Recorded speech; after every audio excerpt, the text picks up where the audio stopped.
அஸ்ஸலாமு அலைக்கும் வரஹ்மத்துல்லாஹி தஆலா வபரகாத்துஹு.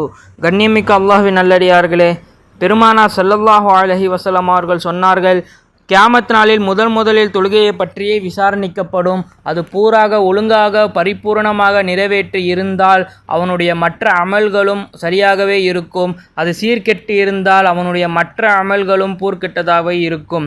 ஒரு ஹதீஸில் உறுதிப்படுத்தப்படுகிறது, ஒரு முஸ்லிம் பேணுதலாக தொழுது வரும் வரை ஷைத்தான் அவரை கண்டு பயப்படுகிறான், அவரிடம் நெருங்குவதற்கு துணிவு கொள்வதில்லை.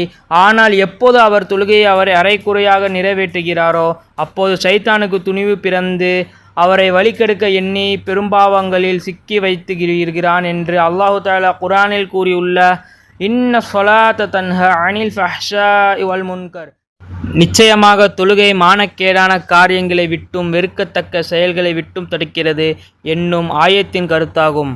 அஸ்ஸலாமு அலைக்கும்.